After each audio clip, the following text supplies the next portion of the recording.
స్మరించుకుందాం పుస్తకాన్ని శ్రీ వైరాగ్యం ప్రభాకర్ గారి అర్ధాంగి శ్రీమతి వైరాగ్యం లక్ష్మీ భవానీ గారికి అంకితం చేస్తున్నారు. వారిని వేదిక మీదకి రావాల్సిందిగా సాదరంగా ఆహ్వానిస్తున్నారు. వైరాగ్యం లక్ష్మీ భవానీ గారు.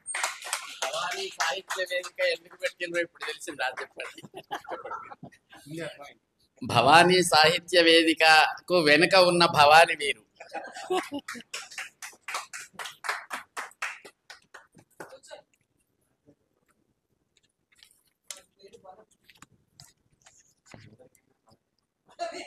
ఆయన అంకితం చేస్తూ ఏమంటున్నారో విందాం.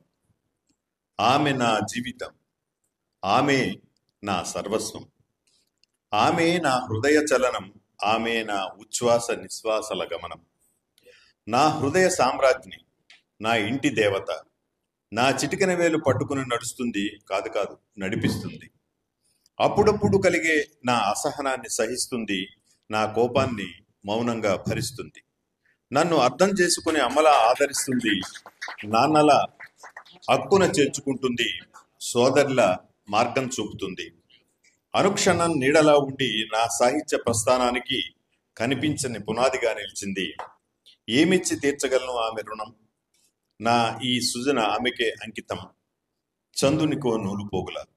అనంతమైన ప్రేమతో వైరాగ్యం ప్రభాకర్.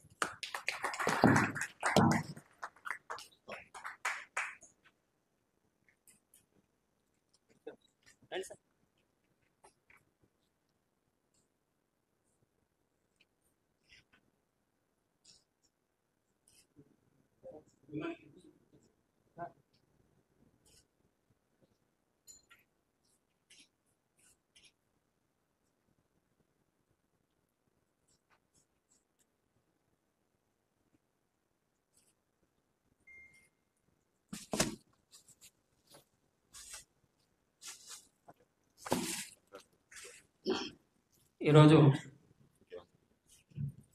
మా ఇంటి ఆవిడ పుట్టినరోజు.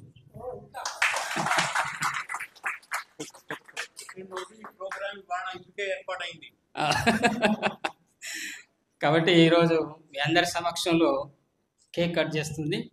ఆ వేడుకలు కూడా ఇక్కడ జరపాలని, మీ అందరి ఆశీర్వాదం తీసుకోవాలని నా ఆకాంక్ష. సాయి అల్లుడు హరీష్, మనవరాలు సమన్విత, మా అమ్మాయి.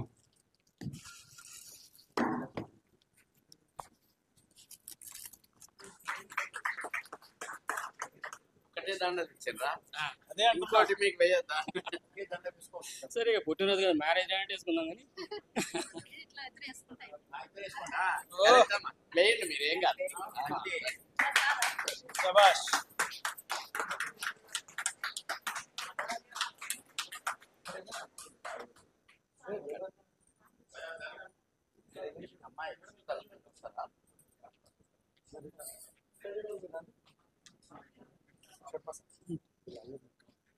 VIP most important. వివిఐపి అటు చూడమ్మా.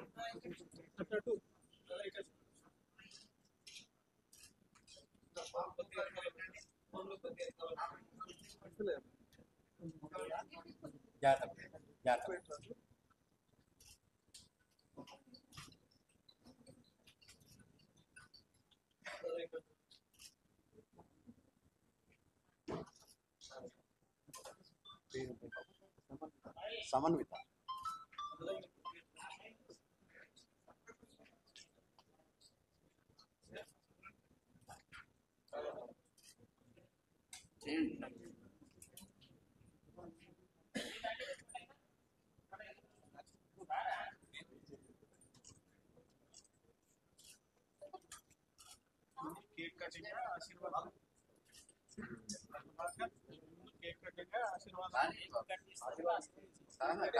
కట్ చేసినప్పుడు ఇస్తారు.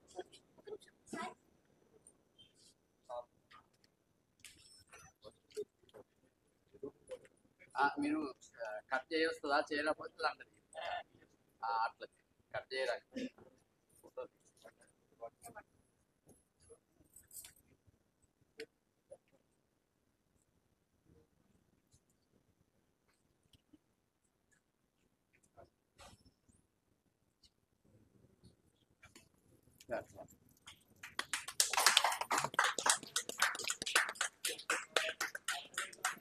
ఇప్పుడు మాత్రం చదవండి. ఓం శతమానం భవతు శతాయుః పురుషస్యతేంద్రియ ఆయుష్యేవేంద్రియే ప్రతిష్టతి రాజాధిరాజాయ ప్రసహ్య సాహినే నమో వయం వై శ్రవణాయ కుర్మహే సమే కామాన్ కామకామాయ మఖ్యం కామేశ్వరో వై శ్రవణో వధాతు కుబేరాయ వై శ్రవణాయ మహారాజాయ నమః. శాంతిరస్తు తుష్టిరస్తు సుప్రతిష్ఠితమస్తు ఆయురారోగ్య ఐశ్వర్య విద్యా ఉద్యోగ సంతానాభివృద్ధిరస్తు సమస్త సన్మంగళాని సంతు లోకాః సమస్తాః సుఖినో భవంతు.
Thank you very much.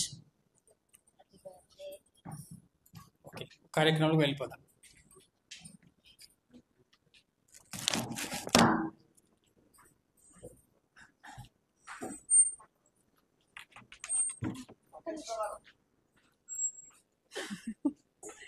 సభకు నమస్కారం. అందరికీ నేనే ఫస్ట్ టైమే మాట్లాడడం నాకు తెలియదు ఎట్లా అని. అయినా ఇదంతా నిజంగా ఐఎమ్ స్పీచ్లెస్. నేను ఎక్స్పెక్ట్ చేయలేదు. ఏమంటారు ఇది, అక్షర ప్రభలతో స్టార్ట్ అయ్యి 100వ పుస్తకం దాకా వచ్చిందంటే ఇట్స్ రియల్లీ గ్రేట్. ఎప్పుడు చేసుకున్నారో ఎప్పుడు నాకు కూడా తెలియదు. ఎప్పుడు ఏదో పని మీద ఉంటారు, పోతా ఉంటారు. అసలు కాళ్ళకి చక్రాలు ఉన్నట్టే. ఇంట్లో అయితే ఎప్పుడు కనబడు. స్కూల్లో ఉన్నంత వరకు సాటర్డే సండే అన్న హాలిడేస్ అన్న మాకు కనబడేవారు.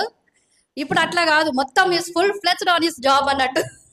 కవితలు ఇవే బాగా ఇంట్రెస్ట్, బాగా స్కూల్ టైం నుంచి ఇంట్రెస్ట్ ఉండే వరకే దాన్ని ఇప్పుడు ఆఫ్టర్ రిటైర్మెంట్ సార్థకం చేసుకున్నారు అన్నట్టు. అందుకే నేను అనుకుంటున్నా, ఎప్పుడు సైలెంట్ గానే ఉంటారు. మరి ఏదైనా పని చేసుకుంటున్నారా అంటే ఏంటి అని తెలిసేది కాదు. కానీ ఇంత ఉన్నారని చెప్పేసి నాకు కూడా ఇప్పుడిప్పుడే కొంచెం తెలుస్తుంది. ఇక నేనేం చెప్తా, దాదాపు చాలా మందిని ఎంకరేజ్ కూడా చేస్తారు. స్కూల్ ఉన్నప్పుడు కూడా హాలిడేస్ లో కూడా ఎప్పుడు వట్టిగా ఉండేవారు కాదు. 10th పిల్లలు అన్న తర్వాత ఆఫ్టర్ 10th ఏం చేసుకోవాలని కూడా ఇప్పుడు కూడా ఆఫ్టర్ రిటైర్మెంట్ కూడా వచ్చి ఫోన్ చేసినా అడుగుతున్నారు, సార్ మేము ఏం చేసుకోవాలి, ఎట్లా చేయాలి, ఎందులో ఎంటర్ అయితే బాగుంటుంది, ఏ లైన్ బాగుంటుంది అని అడుగుతున్నారు. సో అట్లా కూడా బాగానే పిల్లలందరూ కూడా ఇప్పుడు కూడా యాద్ చేస్తున్నారంటే ఇట్స్ రియలీ గ్రేట్. అది గురించి నేను ఇక అమ్మవారి మీద ఒక ఆరతి ఒకటి పాడతా అనుకుంటున్నా. ఓకే. జననీ శివకామిని జయ శుభకారిణి విజయ రూపిణి జననీ శివకామిని అమ్మవు నీవే అఖిల జనాలకు అమ్మను గన్నా అమ్మను నీవే నీ చరణములే నమ్మితినమ్మా నీ చరణములే నమ్మితినమ్మా శరణు కోరితి అమ్మా భవానీ జననీ శివకామిని జయ శుభకారిణి విజయ రూపిణి జననీ శివకామిని నీ దరి ఉంటే తొలుగు భయాలు నీ దయ ఉంటే కలుగు జయాలు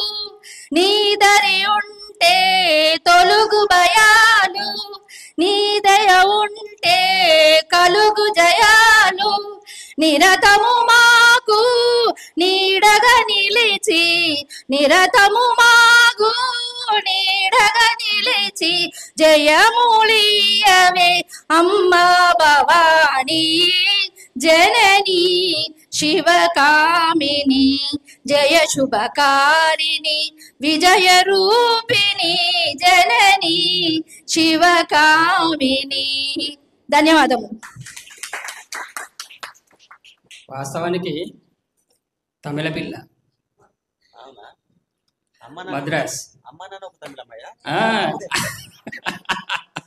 అయితే అనకాపల్లి, వాస్తవంగా అనకాపల్లి వాళ్ళ నాన్నగారు హిందుస్థాన్ వెహికల్ ఫ్యాక్టరీలో హైదరాబాద్లో పనిచేసేవారు. చెన్నైలో పుట్టింది అక్కడే, చదివింది అక్కడే, పెరిగింది అక్కడే, తమిళ మీడియం చదివింది. తెలుగు ఇంట్లో మాట్లాడిన తెలుగు మాత్రమే తెలుసు. అందుకే అయినా కూడా ఆ తెలుగు స్వచ్ఛంగా ఉంది. మీకు తమిళ నేర్పించిందా? నేను నేర్చుకోలేదు, అసలు నేర్పుదాం అనుకున్నా నేనే నేర్చుకోలేదు. Okay, thank you. అంటే పూరి జగన్నాథ్ గారు ఈ మధ్యలో అమ్మా నాన్న ఒక తమిళమ్మాయిని తీశాడు, కానీ అన్నయ్య ఎప్పుడూ తీశాడు. మామూలు వ్యక్తి కాదన్నో, నువ్వు సైలెంట్ గా ఉండాలని నమ్మొద్దు అసలే.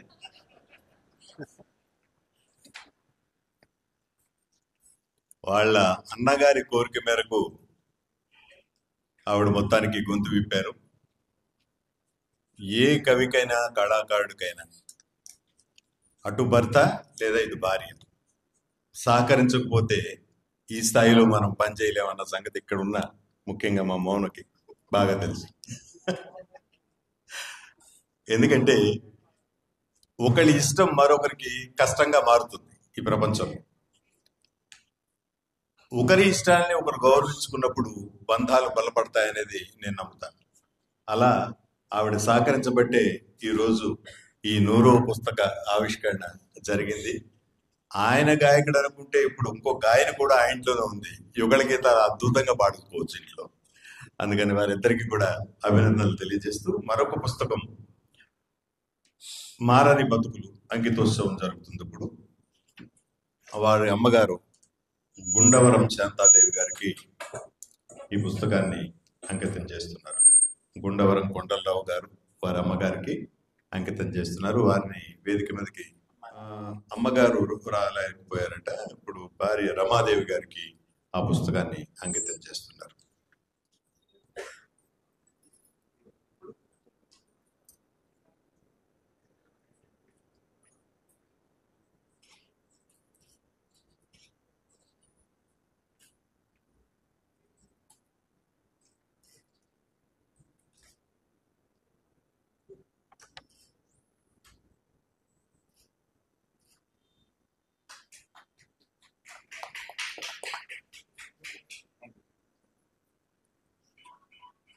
నీయులైనటువంటి కవి పుంగవులకు నా పాదాభివందన. మీ ఈ యొక్క సభలో నా తొలి పుస్తకం కవితా సంపుటిని ప్రారంభించినందుకు నేనెంతో శ్రీ వైరాగ్యం గారికి కృతజ్ఞతాభివందనాలు తెలియజేసుకుంటున్నాను. మరియు ఈ కవితలో నేను రాసినటువంటి దాదాపు ఒక 300 కవితల వరకు ఉన్నాయి. అందులో ఒక 52 కవితలు నేను తొలి సంపుటిగా వెలువరించాను. దానికి చక్కని సమీక్షలు ఇచ్చినటువంటి గురువర్యులు దాస్యం గారికి, సేనాధిపతి గారికి మరియు గురువర్యులైనటువంటి గురు సమానులైనటువంటి శ్రీ వైరాగ్యం ప్రభాకర్ గారికి నా నమస్సుమాంజలుడు. ముఖ్యంగా దీనికి మారని బతుకులు అనేటువంటి యొక్క కవిత పేరును, అంటే జీవితంలో మనుషులు పుట్టుకు వస్తూనే ఉన్నారు కానీ వారి జీవితాలలో మార్పుదలలు ఇంకా కొనసాగుతూనే ఉన్నాయి. కాలాలన్నీ మావేనంటూ మా బతుకులు మీకేనంటూ బడుగు జీవులం కాలుతున్న కొలిమిని కౌగిలించిన బతుకు జాతరలివి మారని బతుకులివి అనేటువంటి దాంట్లో వివిధ కవితలను నేను ఇందులో తెలిసాను. అంటే ముఖ్యంగా దాస్యం సేనాధిపతి గారు మనిషికి హారాలు కావని అలంకారం కాని చక్కని వాక్యే భూషణమని అంటూ నన్ను అభినందించడం జరిగింది. ఈ విధంగా ఇందులో రకరకాలమైనటువంటి కవితలు మాతృభాష గురించి కానీ, అక్షరం యొక్క విధానం గురించి కానీ, వివిధ రకాలమైనటువంటి నేను రాసినటువంటి కవితల్లో కృతిమాల ఆవిష్కరణల గురించి కానీ, స్పష్టత శ్రావ్యత ఉన్నటువంటి గాంభీర్యమైనటువంటి మాండలికాలతో నేను ఇందులో రచించడం జరిగింది. నా కవితలన్నీ కూడా ఆదరిస్తారని మనస్ఫూర్తిగా నేను ఆశిస్తున్నాను. ముఖ్యంగా నాది స్వస్థలం సిద్దిపేట దగ్గర అల్లీపురం అనేటువంటి గ్రామం. మా నాన్నగారు గుండవరం చంద్రశేఖరరావు గారు. ఆయన కవి మరియు ఉపాధ్యాయుడు, ఆయన ప్రభుత్వ ఉపాధ్యాయుడు. ఆయన రాసినటువంటి యొక్క చిన్నయ్య సూరి రచించినటువంటి గద్య కావ్యాన్ని పద్య కావ్యంగా మంచి పద్యాలతో కంద పద్యాలతో కానీ ఈ యొక్క వృత్త పద్యాలు, జాతి పద్యాలు, ఉపజాతి పద్యాలన్నిటినీ ఒలికిస్తూ ఒక చక్కని పద్యకావ్యంగా రచించడం జరిగింది. ఇంకా అది అముద్రితం. ఇప్పుడిప్పుడే దాన్ని ముద్రితం చేయడానికి మేము పూనుకున్నాం. దానికి వైరాగ్యం గారు కూడా సహకరిస్తారని వాళ్ళ యొక్క అభిలాషను వ్యక్తం చేసడం జరిగింది. ఈ విధంగా మా అన్నయ్య గారు కూడా గుండవరం ప్రభాకర్ రావు గారు, మా అక్క శారదాదేవి గారు, వాళ్ళు కూడా గీతా రచయితలు. ఈ విధంగా నేను మొట్టమొదటిగా దర్పణ సాహిత్య వేదిక, తెలుగు సాహిత్య వేదికల ద్వారా పరిచయమై నన్ను ప్రోత్సహించి అనేక రకాలుగా అన్ని కవితల్లో దాదాపు 15 పుస్తకాలలో నేను రచించడానికి నన్ను ప్రోత్సహించిన శ్రీ వైరాగ్యం గారికి నేను శుభాభివందనాలు తెలియజేసుకుంటున్నాను. ఈ విధంగా నాకు చక్కని అవకాశం ఇచ్చినటువంటి ఈ యొక్క భవానీ సాహిత్య వేదికకు నేనెప్పుడు సర్వదా కృతజ్ఞునని మనస్ఫూర్తిగా ధన్యవాదాలు తెలియజేసుకుంటాను. జై హింద్.